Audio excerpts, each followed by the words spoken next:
Hi guys, I just wanted to show you some modifications I did to my Weber and some add-ons that I put on to make it really handy for smoking. Let's see, anything I did, I'm not going to show you how to drill a hole in a grill. Y'all know how to drill holes if you're thinking about modifying something. So I started, any holes I put in it with a pilot bit, and then I used this reamer bit, and then I finished it with a step bit. But if you don't have one of these, they're kind of expensive. You could just grab one of these step bits. They work really well. And let's see, it's a Weber Master Touch. Everyone's familiar, Weber's is familiar with that one. Here's one of the big modifications I made. I put one of the vents, I just bought a replacement. Kind of left the Weber on there. I didn't have to, but so instead of, like, this was made to put a charcoal basket on each side, and all the heat comes straight up, and you control the heat with the bottom vents and this. But I use a slow and sear, which is most people are familiar with that. It's just kind of a basket. It's made out of stainless steel. It has this removable water trough in it, and I put a, let's take that off so you can see. Get it all straight in there. And I put a dripping griddle in there. I usually line that with tin foil, and that kind of keeps the heat coming, or the air coming over here. And then I put the vents over here, so it kind of comes in and brings the heat and smoke over the meat and exits over here. And another thing I did was I got a hold of S&S grills and got a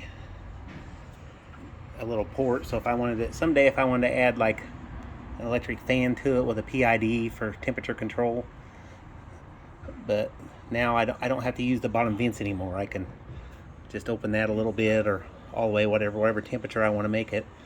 And as you can see, if I'm using as a smoker, that hole is like right center to the charcoal basket, so that works out really well.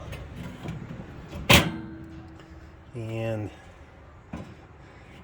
unless you plan on using your grill for smoking, I wouldn't advise just drilling a bunch of holes of it all over the place. And there's another thing I did. I drilled a hole and put in it's a rubber grommet for thermocouplers, temperature probes for your wireless or cordless temperature gauge. So you can put two in, one to be in your meat, or two pieces of meat, whatever you want to do. However many probes you want to put in, one close to the grill, and you can monitor your grill temperature. And the little table, and that's about it. Oh, I put a gasket on the lid as well. There, you can see it. That helps it seal up really nice. So when I choke the vents off, the fire pretty much goes out really quickly, and that makes it easier to control the temperature, I think. And most of the modifications, let's see, I don't think I've seen many people do this on a Weber, but this is kind of this little damper. I've seen many people do that. That's new on S&S grill, and that was cool that they sold me that little part. I think they charged me $15 for it, and I paid $5 for that vent that I butchered up and then drilled two holes in the lid. I've never seen anybody do this, and I really like that.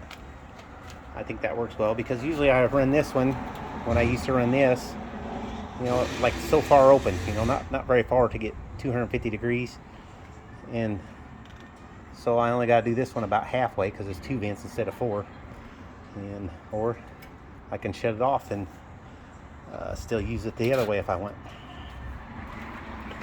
So those are my little barbecue modifications, and I'd love to hear your comments below. Please like and subscribe if you haven't already. Lots of love. Bye.